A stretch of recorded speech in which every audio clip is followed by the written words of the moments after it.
सभी सुनने और देखने वालों को मेरा नमस्कार। मेरा नाम डॉक्टर सुधीर कपूर है।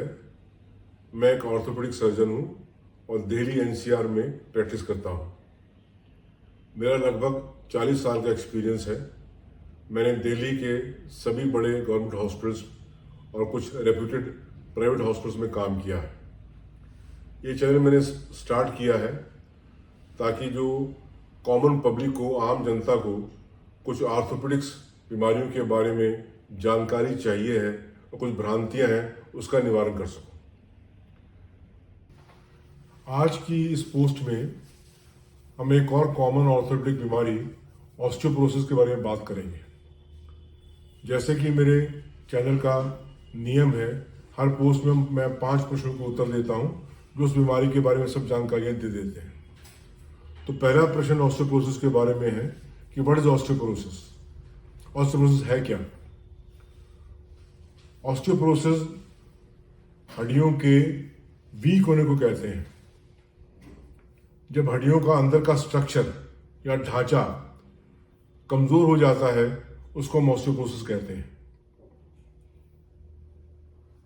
इसका संवादी शब्द हिंदी में नहीं है, लेकिन मोटा मोटा और हड्डियां अंदर से खोखली हो जाएं, उनको हम लोग ऑस्टियोपोरोसिस कहेंगे।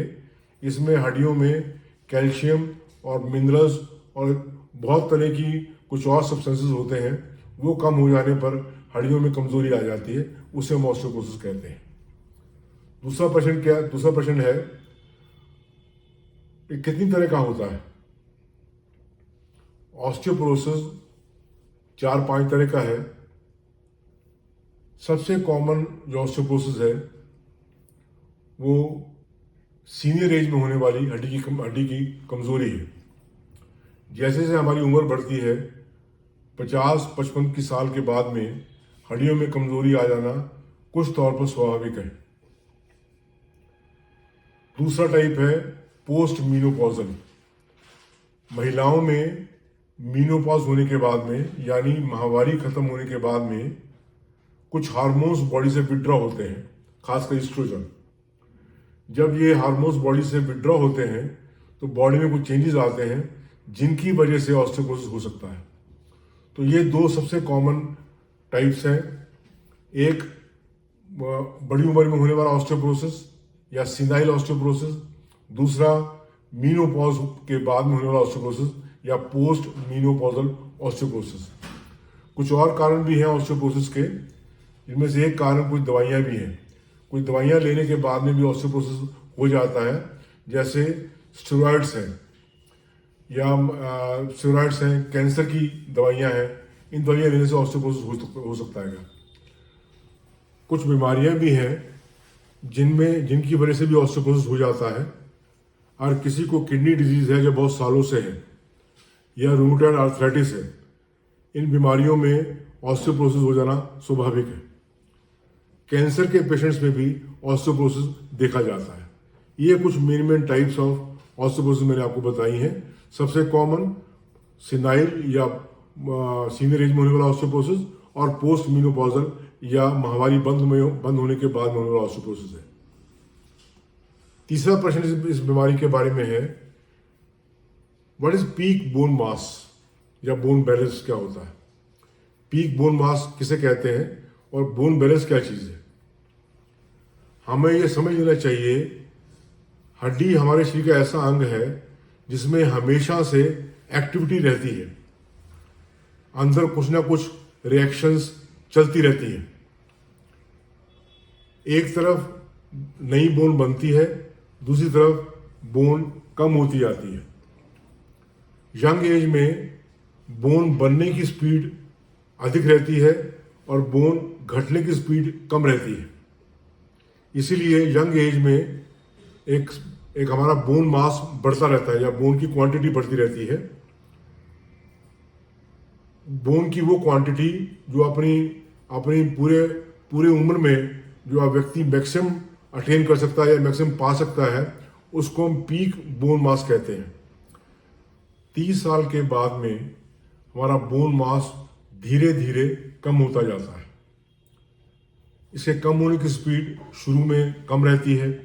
जैसे जैसे हमारी उम्र बढ़ती है, ये बोन मास या बोन की क्वांटिटी, मास का मतलब क्वांटिटी या मात्रा कि कम होने की स्पीड बढ़ जाती है, जो 70 साल के बाद में काफ़ी अधिक हो जाती है।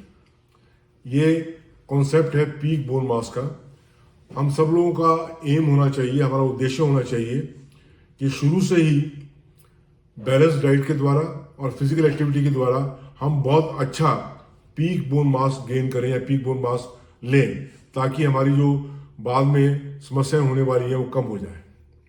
ये पीक बोन मास का कॉन्सेप्ट आपको समझ में आना चाहिए, तभी हम ऑस्टियोपोरोसिस के बारे में जान पाएंगे।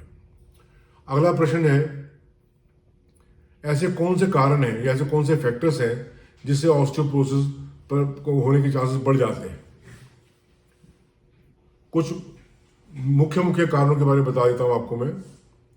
सेडेंटरी लाइफस्टाइल, या जिस आप अपने लाइफस्टाइल में बहुत ज़्यादा एक्टिव नहीं हैं, तब ये समस्या बढ़ सकती है। और वैसे आपकी कोई एक्सरसाइज नहीं करते हैं, तब ये समस्या बढ़ सकती है। अगर आपके खाने पीने में न्यूट्रिशन बैलेंस नहीं है, खासकर विटामिन डी और कैल्शियम की कमी है, तब ये ऑस्टियोपोरोसिस बढ़ सकता है। कुछ स्मोकिंग, जो लोग स्मोक करते हैं उनमें ऑस्टियोपोरोसिस के चांसेस बहुत बढ़ जाते हैं। ऐसे ही बहुत ज़्यादा शराब पीने से, एक्सेसिव अल्कोहल इनटेक से भी ऑस्टियोपोरोसिस बढ़ जाता है। बाकी कुछ दवाइयां हैं जिनसे ये ऑस्टियोपोरोसिस हो सकता है। लेकिन जो मुख्य कारण है, सेडेंटरी लाइफस्टाइल, एक्सरसाइज का कम होना, न्यूट्रिशन का बहुत अच्छा ना होना, स्मोकिंग करना या शराब पीना। इन कारणों को आप अगर कंट्रोल में करें तो ऑस्टियोपोरोसिस होने के चांसेस कम रहेंगे। अगर आपके परिवार में किसी बुजुर्ग को, माता पिता को, दादा दादी को किसी को ऑस्टियोपोरोसिस रहा है या उनको ऑस्टियोपोरोसिस की वजह से कोई फ्रैक्चर हुआ है, खासकर हिप के पास का या स्पाइन का, तब भी चांसेस ज़्यादा रहते हैं कि आपको भी ऑस्टियोपोरोसिस हो सकता है। अगला प्रश्न है कि ऑस्टियोपोरोसिस के सिम्टम्स क्या होते हैं, लक्षण क्या होते हैं। कैसे हमको मालूम पड़ेगा कि शायद हमारे को ऑस्टियोपोरोसिस है या हमारे परिवार में किसी को ऑस्टियोपोरोसिस है। जगह जगह बॉडी में दर्द होना, किन्हीं खास हड्डियों में, खासकर रीढ़ की हड्डी में एक बड़े सेगमेंट में, बड़े हिस्से में दर्द रहना, कभी कभी बड़ी उम्र में हाइट का कम हो जाना। ये सुनने में अजीब लगता है, लेकिन ऐसा होता है कि जब वर्टिब्रा, जो हमारा रीढ़ की हड्डी है, उसकी हड्डियां जब कोलैप्स कर जाती हैं ऑस्टियोपोरोसिस की वजह से, तो पेशेंट की हाइट थोड़ी सी कम हो जाती है। या हड्डी का कुब निकल आना, रीढ़ की हड्डी में हल्का सा ऊपर से उभार आ जाता है, जो कुब कहते हैं या उभार कहते हैं, उस तरह की समस्या रहती है। या छोटी मोटी चोट लगने से बहुत कोई फ्रैक्चर हो जाना, ये सब इंडिकेट करते हैं कि ऑस्टियोपोरोसिस की संभावना काफ़ी है। अगला प्रश्न पर हम आते हैं कि हम ऑस्टियोपोरोसिस को डायग्नोस कैसे करेंगे। ऐसी कौन सी जांच है जिससे हमें पक्का पता लग जाए कि ऑस्टियोपोरोसिस है कि नहीं है। एक जांच जो डॉक्टर आपको अक्सर यूज भी करते हैं, प्रिस्क्राइब भी करते हैं, उसका नाम है डेक्सा स्कैन।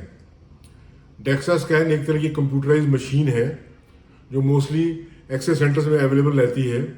उसमें आपके शरीर के कुछ हिस्सों का एग्जैक्ट बोन की मात्रा कितनी है नापी जा सकती है। उसमें एक वैल्यू रहती है, इसको टी वैल्यू कहते हैं, विच इज एज्ड मैच। उम्र के हिसाब से टी वैल्यू क्या होनी चाहिए। और टी वैल्यू -1 तक है फिर भी ठीक है। जैसे -1 से कम आनी शुरू हो जाती है, ऑस्टियोपोरोसिस या बोन की कमजोरी के चांसेस बढ़ जाते हैं। और -2.5 के बाद में तो बहुत ही क्रिटिकल हो जाता है कि ऑस्टियोपोरोसिस पक्का ही है। तो डेक्सा स्कैन एक ऐसी जांच है जिससे एग्जैक्टली ऑस्टियोपोरोसिस के बारे में मेजर किया जा सकता है। ये कुछ खास हिस्सों में किया जाता है, जैसे स्पाइन का करते हैं, रीढ़ की हड्डियाँ करते हैं, कूल्हे की हड्डियाँ करते हैं या कलाइयों का करते हैं। जहाँ फ्रैक्चरों के चांसेस बहुत कॉमन होते हैं, उन्हीं हिस्सों का डेक्सा स्कैन किया जाता है। तो इस जांच से आपको मालूम पड़ जाएगा कि ऑस्टियोपोरोसिस है कि नहीं है।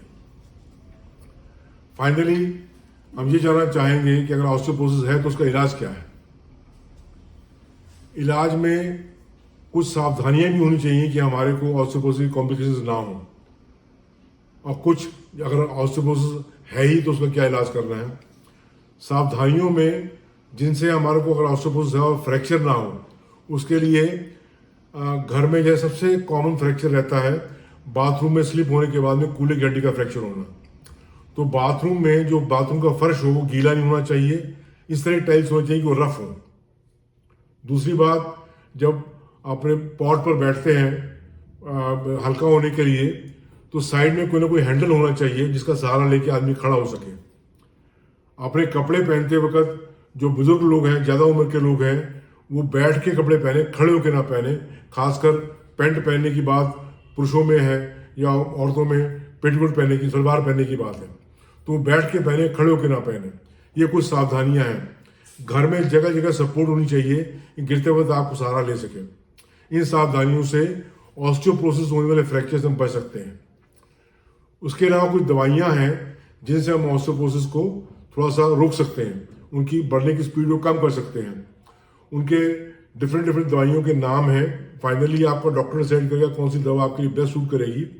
उनके मोटे मोटे ग्रुप्स हैं, कुछ खाने की मेडिसिन हैं, कुछ इंजेक्शन हैं। बिसफॉस्फोनेट्स सबसे कॉमन सबसे कॉमन तौर पर यूज करी जाने वाली दवाई है। ये हफ्ते में एक बार या महीने में एक बार देते हैं। उससे कुछ प्रिकॉशंस हैं, वो डॉक्टर आपको बताएंगे।